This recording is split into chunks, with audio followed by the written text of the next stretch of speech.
16. Hayford fez mais uma manobra de aterrissagem com o Challenger 3. Eles já estão cansados de me ver fazendo barbeiragens nesta pista. Se eu não acertar desta vez, talvez seja melhor você me levar até Illinois. Torre de Dallas para Charlie, Tango, câmbio. Hayford franziu a testa. Eu não falei que isso ia acontecer? Ele disse. Pode deixar que eu atendo, disse Mac.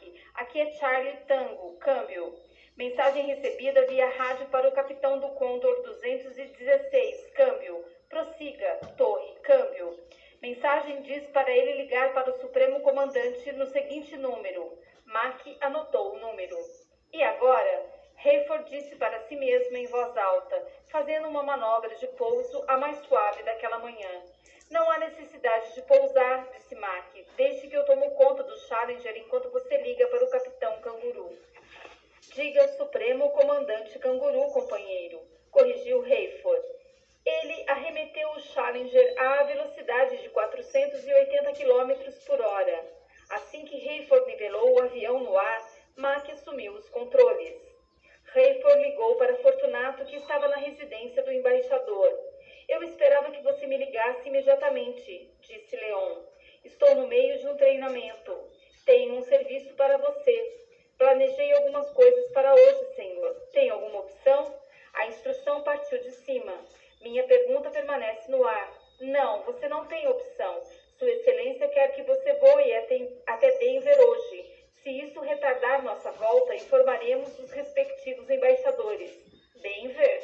Ainda não estou apto a pilotar este avião sozinho, disse Hayford.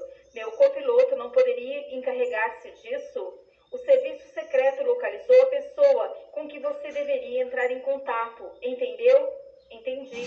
Sua Excelência gostaria que seu recado fosse transmitido pessoalmente, o mais rápido possível. Por que tanta pressa? A pessoa encontra-se em um local de propriedade da comunidade global, que pode ajudar a resolver o assunto dependendo da resposta. Ela está em uma clínica de aborto? Capitão Steele, esta ligação pode ser ouvida por alguém. Talvez eu deva pegar um voo comercial.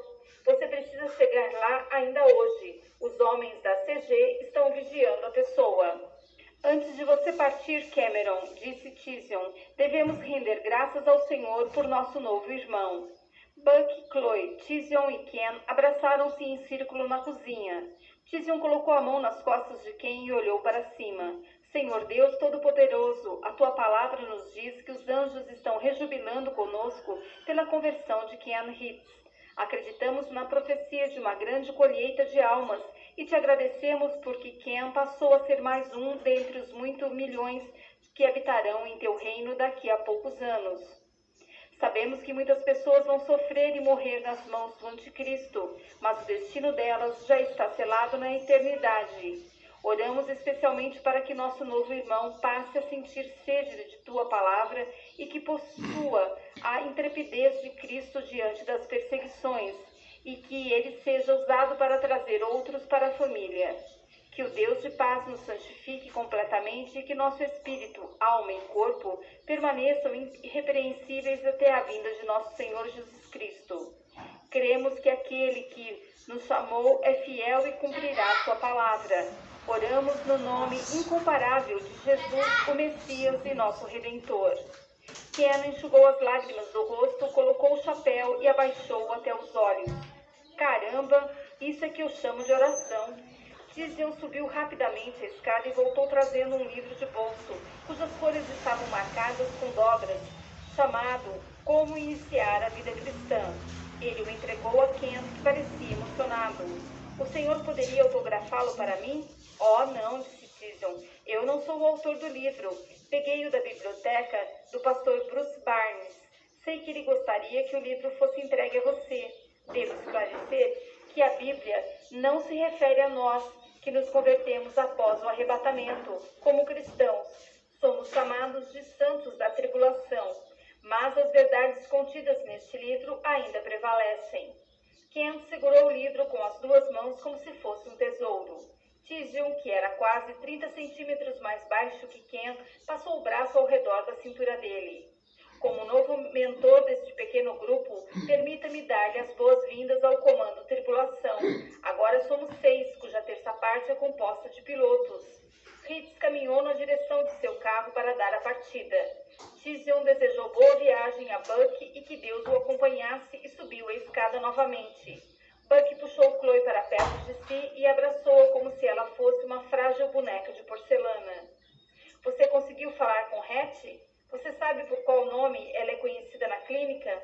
Não, vou continuar tentando. Continue também seguindo as ordens do Dr. Tizion, está bem? Ela assentiu. Sei que você vai voltar logo, Buck, mas não gosto de despedidas. Na última vez que nos despedimos, você me encontrou em Minnesota. Na semana que vem, daremos um jeito de trazer o Dr. Charles até aqui para lhe tirar seus pontos. Estou aguardando o dia em que não terei mais pontos nem gesso e não precisarei mais usar bengala nem andar mancando. Não sei como você aguenta olhar para mim. Buck segurou o rosto de Chloe com as duas mãos. A região do olho direito ainda estava preta e arroxeada e a testa muito vermelha. A face direita afundara pela falta de alguns dentes e o osso malar estava fraturado. Chloe, ele disse baixinho, quando olho para você vejo o amor de minha vida. Ela começou a protestar, mas ele a fez calar. Quando imaginei que havia perdido você, teria dado qualquer coisa para tê-la de volta, nem que fosse por um minuto. Eu poderia ficar olhando para você até Jesus voltar e continuaria a querer viver a seu lado na eternidade. Depois de ajudá-la a sentar-se, Buck curvou o corpo e beijou-a na testa. Em seguida, suas bocas se uniram. Eu gostaria muito que você fosse comigo, ele sussurrou. Quando eu sarar, você vai querer que eu fique em casa de vez em quando. Hayford estava voando o mais lento que podia, pois queria adaptar-se ao Challenger 3 e também ter certeza de que Buck e Ken Hitz chegariam até Hatch antes dele. Hayford gostaria de poder dizer a Fortunato que ela já havia partido quando ele chegou lá. Em breve, ele ligaria para Buck a fim de avisá-lo que o pessoal da CG estava tentando mantê-la prisioneira. Hayford não gostou das instruções recebidas. Fortunato não especificara o local. Dissera que o pessoal da CG lhe forneceria aquela informação. Para Hayford, o local para onde eles queriam levá-la não era importante. Se tudo desse certo, ela voaria de volta para a região de Chicago com Buck e Ken, e as ordens de Fortunato seriam discutíveis. Buck teria de voar cerca de 1.600 quilômetros até Denver, ao passo que o percurso de Hayford seria de menos de 1.300 quilômetros. Ele reduziu a velocidade do jato até onde era possível. Uma hora depois, estava ao telefone conversando com Buck. Enquanto ambos conversavam, o rádio de Hayford recebeu 2 chamadas, mas como ele não ouviu seus nomes nem suas iniciais, resolveu ignorá-las. Pretendemos estar em Stapleton ao meio-dia, disse Buck. Ken diz que fui muito pretensioso por ter prometido a ela que chegaríamos a essa hora. Ela ainda vai ter de nos dizer como chegar lá, e até agora não conseguimos completar a ligação. Não sei sequer o nome que ela deu quando se internou na clínica. Hayford contou-lhe qual era sua missão. Não gosto disso, disse Buck. Não confio em ninguém que esteja com ela. Essa história toda é uma loucura. O rádio produziu uma estática. Albe para escafandro. Câmbio. Hayford não deu atenção. Estou voando atrás de você, Buck. Vou fazer o possível para não chegar lá antes das 2 horas. Albe para escafandro. Câmbio, repetiu o rádio. Isso será razoável para Leon, prosseguiu Hayford. Ele não pode pretender que eu chegue lá antes disso. Albe para escafandro. Está me ouvindo? Câmbio. Finalmente, Hayford entendeu do que se tratava. Espere um momento, Buck. Ao segurar o microfone, Hayford sentiu um arrepio. Aqui é escafandro. Prossiga, Albe. Preciso saber sua posição, escafandro. Câmbio. Um momento. Buck, vou ligar para você depois. Está havendo alguma coisa com Mac. Hayford verificou seus instrumentos. Ishita Falls, Albe, câmbio. Pouse em Liberal, câmbio e desligo. Albe, espere, Pouse que eu o encontrarei, câmbio e desligo. Por que Mac usara nomes em código? Hayford desviou a rota para Liberal, no estado de Kansas, e entrou em contato com a torre de lá para obter instruções de pouso. Com certeza, Mac não estava voando para Liberal no Condor, e a viagem no helicóptero duraria horas. Hayford voltou a falar pelo rádio. Escafandro para Albi. Câmbio. Estou na escuta, escafandro. Estou pensando em voltar e encontrar-me com você em sua rota. Câmbio. Negativo, escafandro. Câmbio e desligo. Hayford ligou para Buck e contou-lhe o que sucedera. Estranho, disse Buck. Mantenha-me informado. Positivo.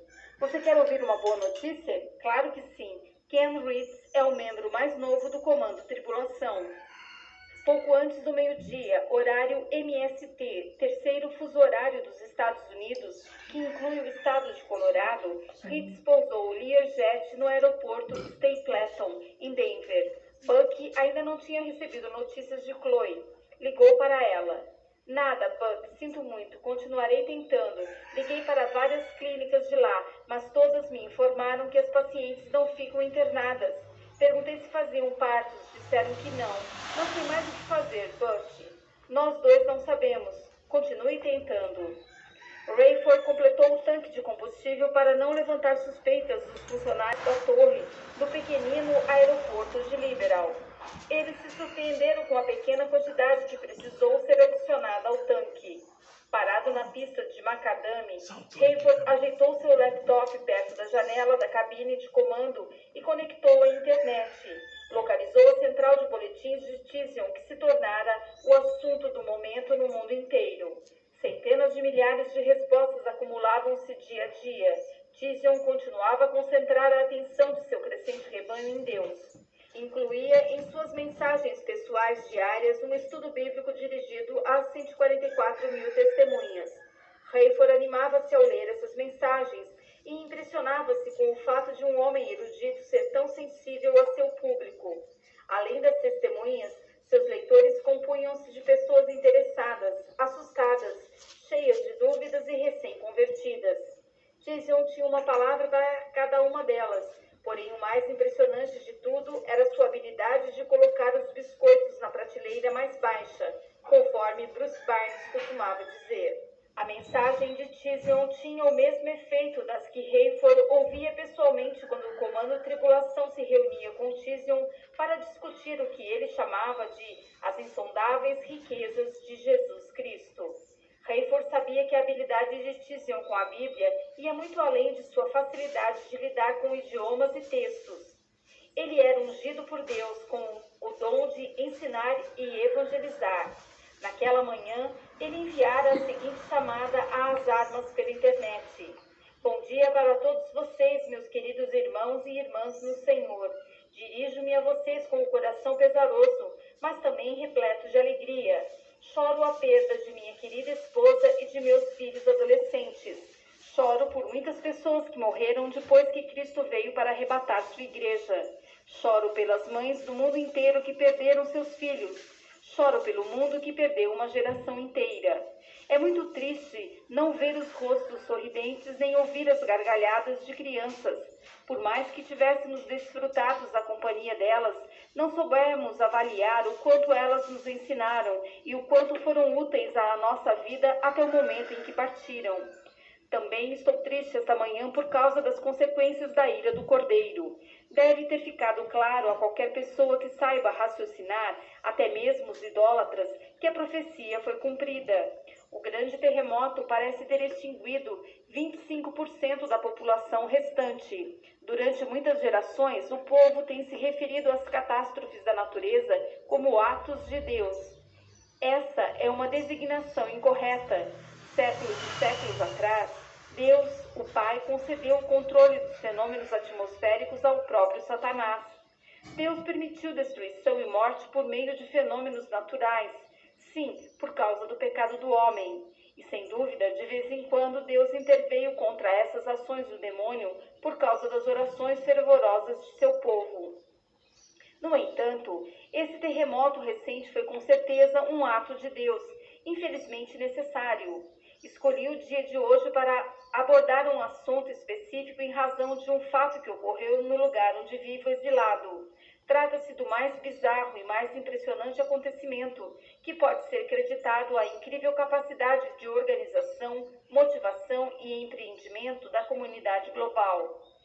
Sempre deixei claro que a ideia de um governo mundial, de uma moeda mundial, ou especificamente de uma fé mundial, que considero tudo menos fé, originam-se das profundezas do inferno. Com isso, não estou dizendo que tudo o que resulta dessas alianças pagãs seja necessariamente obra do demônio.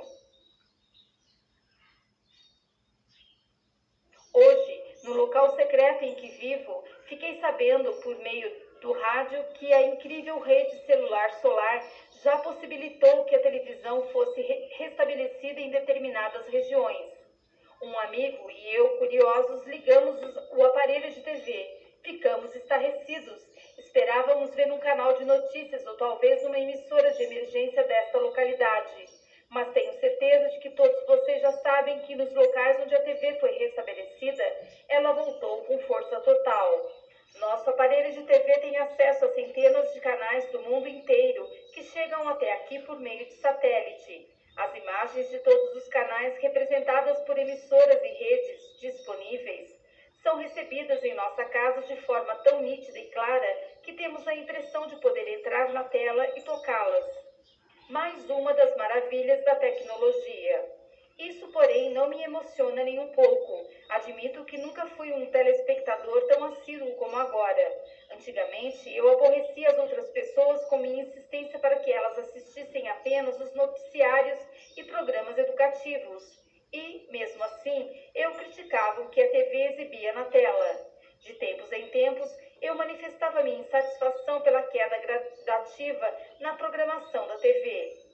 De agora em diante, não vou mais apresentar justificativas por minha aversão a esse meio de comunicação e lazer, que conseguiu piorar mais ainda.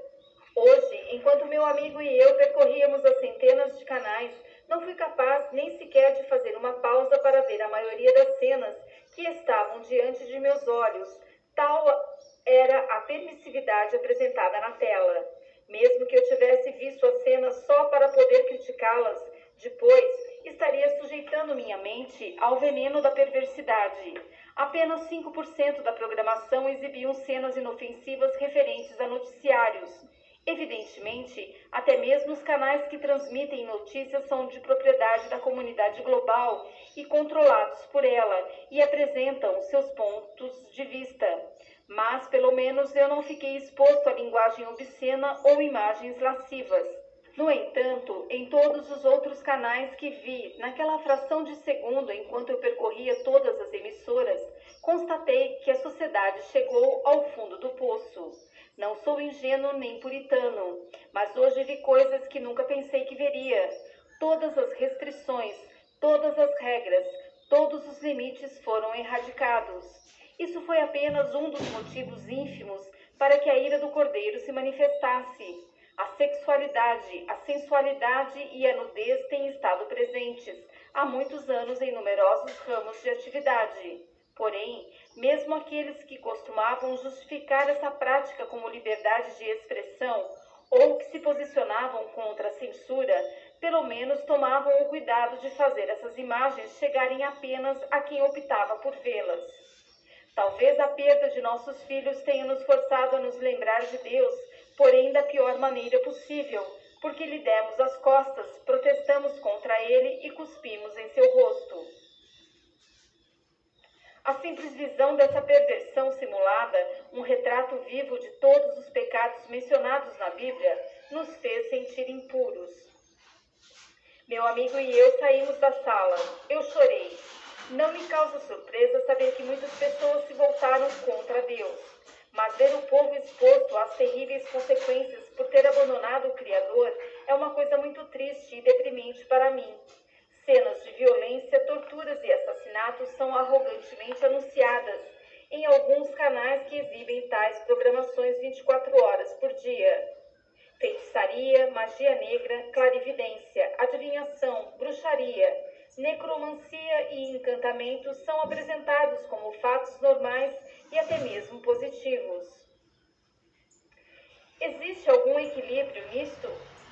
Por acaso há uma só emissora que leve ao ar histórias, comédias, programas de variedades, musicais e educativos, ou que aborde assuntos religiosos que não se refiram apenas à fé mundial Enigma Babilônia? Todo esse alarde feito pela comunidade global, dizendo que a liberdade de expressão chegou para ficar, deve ser repudiado por nós que conhecemos e acreditamos na verdade de Deus. Perguntem a si mesmos se a mensagem que escrevo hoje teria permissão para ser exibida em apenas uma das centenas de emissoras que enviam suas imagens às TVs do mundo inteiro.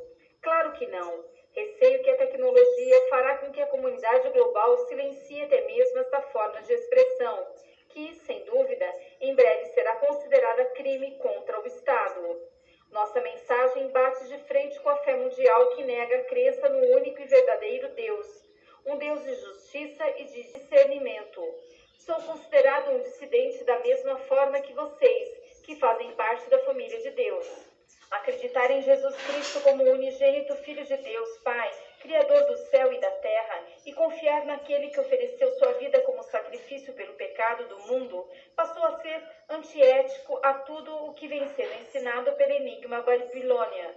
Aqueles que se orgulham de ser tolerantes e que nos chamam de exclusivistas, julgadores, desalmados e insistentes, estão sendo ilógicos e agindo de forma absurda. A Enigma Babilônia acolhe todas as religiões existentes em suas fileiras, com o argumento de que todas devem ser aceitas e que nenhuma deve ser discriminada. Apesar disso, os dogmas de muitas dessas religiões não concordam com o princípio imposto pela Enigma Babilônia. Quando tudo é tolerado, não existem limites. Por que não cooperar? Perguntam alguns. Por que não amar e aceitar? Nós amamos, só que não aceitamos. Parece que a Enigma Babilônia é a religião única e verdadeira. Talvez muitas dessas crenças tenham abandonado suas doutrinas de exclusividade porque elas nunca tiveram nenhum sentido. A fé em Jesus Cristo, contudo, é única e, sim, exclusiva. Não passam de tolos aqueles que se orgulham de aceitar Jesus Cristo como um grande homem, talvez um Deus, um grande mestre ou um dos profetas. Sinto-me gratificado ao ler os vários tipos de comentários sobre meus ensinamentos. Agradeço a Deus esse privilégio e oro para que eu sempre possa buscar sua orientação e expor sua verdade com diligência. Porém, imaginem vocês se eu lhes dissesse que, além de ser crente, sou também Deus. Isso não anularia todas as coisas positivas que lhes ensinei? É certo dizer que devemos amar uns aos outros e viver em paz, que devemos praticar atos de bondade, que devemos fazer aos outros aquilo que queremos que eles nos façam. Esses princípios são profundos, mas será que este mestre continuaria a ser admirado e aceito se ele também afirmasse ser Deus? Jesus foi homem e também Deus. Bem, vocês dirão, é esse o ponto de divergência. Alguém pode considerá-lo apenas homem. E se, como homem, fez tudo aquilo, então ele foi um egocêntrico, um demente ou um mentiroso. E alguém pode afirmar em voz alta, sem atentar para a estupidez do que está dizendo, que Jesus foi um grande mestre, mas não acreditar que ele é o Filho de Deus, o único caminho até o Pai? Um dos argumentos contra um compromisso de fé profundo e sincero era que as diversas religiões tinham tanta semelhança entre si que não fazia diferença qual delas a pessoa escolhesse. Para termos uma vida digna, tanto do ponto de vista moral como espiritual, deveríamos assumir a responsabilidade de fazer o bem, tratar os outros com bondade e esperar que nossas boas ações superassem as más. Na verdade, essas doutrinas são comuns a várias religiões que se uniram para formar a fé mundial. A título de colaboração, seus membros deixaram de lado todas as diferenças e começaram a desfrutar a harmonia da tolerância. Francamente, isso esclarece o assunto. Eu não devo mais comparar a fé em Cristo com qualquer outra crença. Todas elas passaram a ser uma só. E a diferença entre a Enigma Babilônia e o caminho, a verdade e a vida é tão evidente que a escolha se tornou fácil.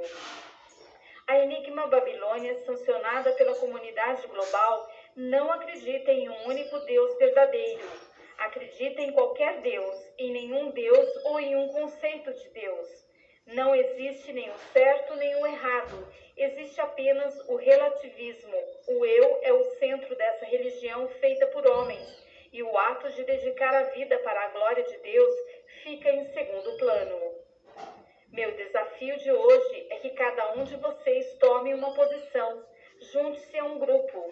Se um deles estiver do lado certo, o outro estará do lado errado. Os dois lados não podem estar certos. Procure ler as passagens bíblicas que esclarecem a condição do homem. Descubra que você é um pecador, que foi separado de Deus, mas que pode reconciliar-se com Ele desde que aceite o dom da salvação que Ele lhe oferece.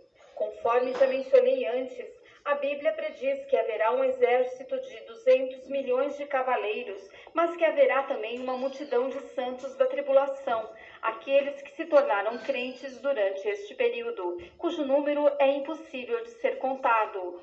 Embora essa profecia indique que haverá centenas de milhões de pessoas como nós, eu lhes digo que nossa vida não será fácil. Durante os próximos 5 anos que antecedem a gloriosa volta de Cristo para estabelecer seu reino na terra, 3/4 da população que não foi levada por ocasião do arrebatamento morrerá. Nesse ínterim, devemos dedicar nossa vida à causa de Cristo. Atribui-se ao grande missionário Jim Elliot, mártir do século XX, um dos textos mais pungentes que alguém já escreveu sobre o compromisso com Cristo. Não pode ser chamado de tolo aquele que abre mão do que não pode manter, sua vida na terra, para ganhar o que não pode perder, a vida eterna com Cristo.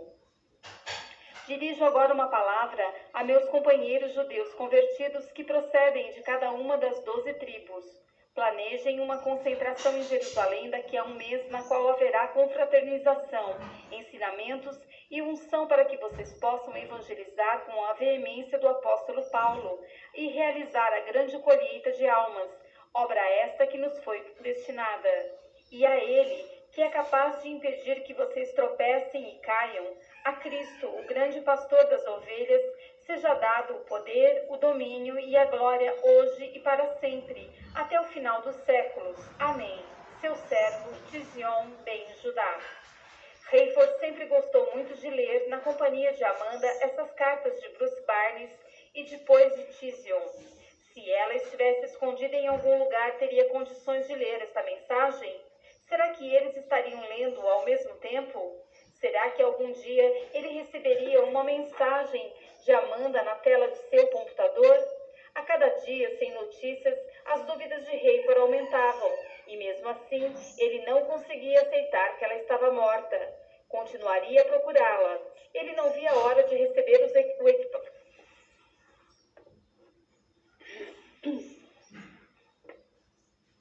Ele não via a hora de receber o equipamento que lhe possibilitaria mergulhar no rio e provar que Amanda não estava naquele avião. Albe para escafandro. Câmbio. Aqui é escafandro. Prossiga, disse Hayford.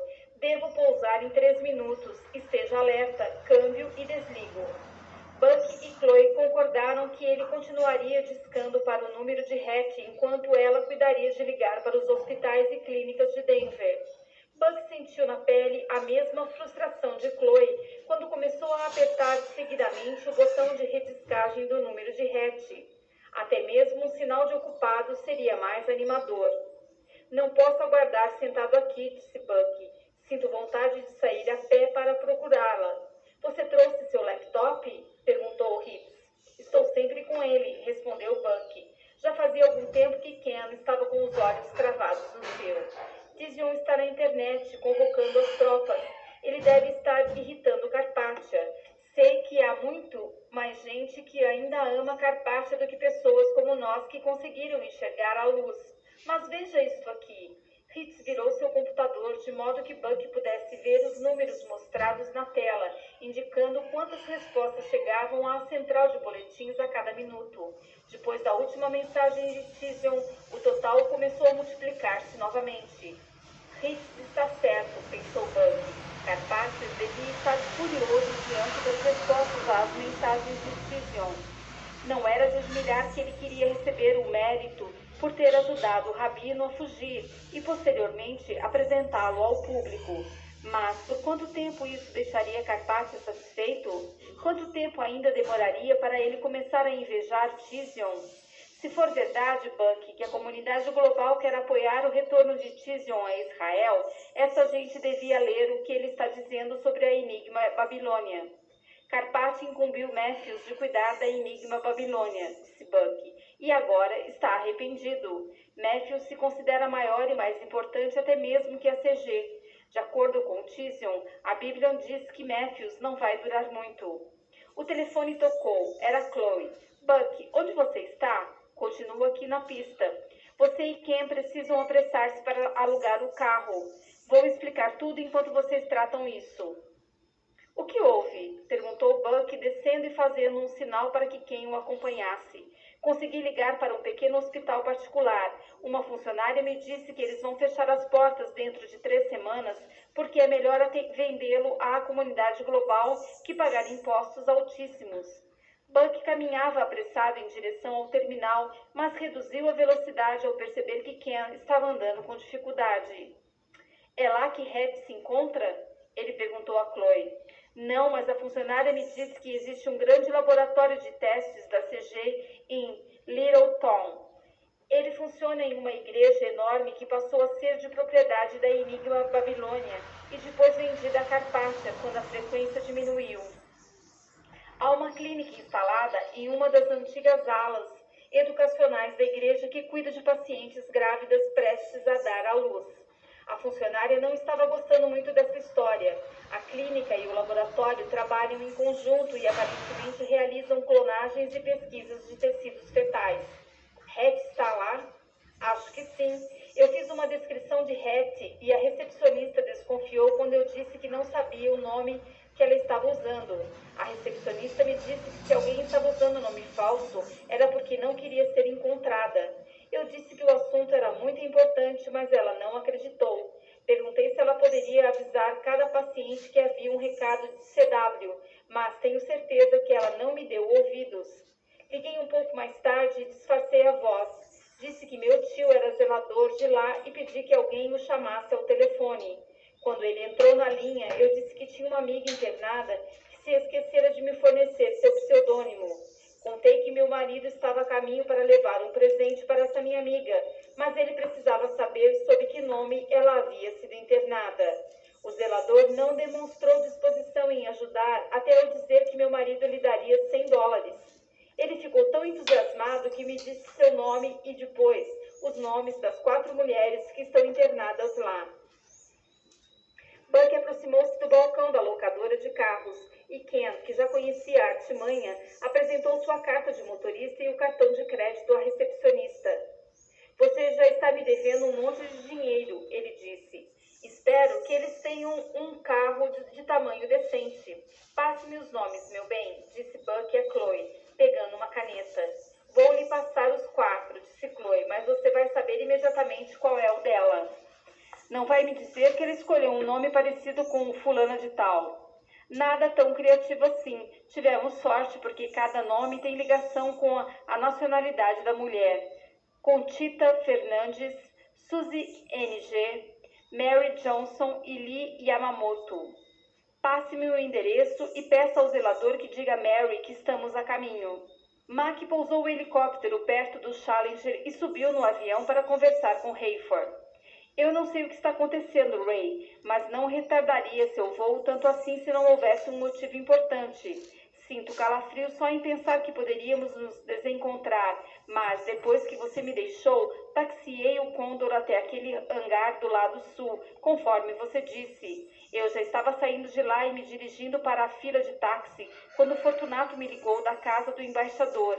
Ele me pediu que eu o levasse de volta até o Condor, porque precisava fazer uma ligação confidencial e o único telefone seguro estava a bordo. Eu não contestei, mas disse que precisava destrancar a aeronave e acionar o botão de energia para ele poder fazer a ligação e depois Teria de trancá-la novamente por dentro. Ele concordou desde que eu ficasse nos aposentos do piloto ou na cabina de comando para não ouvir a conversa. Eu disse a ele que tinha algumas coisas para fazer na cabina de comando. Veja isto, Ray. Mac retirou uma máquina de digitados do bolso. Veja só como fui esperto. Entrei na cabina, coloquei os fones de ouvido e liguei o botão. Encaixei a máquina dentro de um dos fones e liguei-a. Escute só. Rayford ouviu o som de descagem e, em seguida, a voz de Fortunato. Está bem, Sua Excelência. Estou no Condor. O telefone é seguro. Sim, estou sozinho. O copiloto McCullen abriu a porta. Está na cabina de comando. Não há problema. Ele está a caminho de Denver. Eles vão fazer isso lá? Não poderia haver lugar melhor, mas isso vai alterar nossa viagem de volta. Um único piloto não tem condições de fazer essa viagem inteira sozinho. Eu não me sentiria seguro.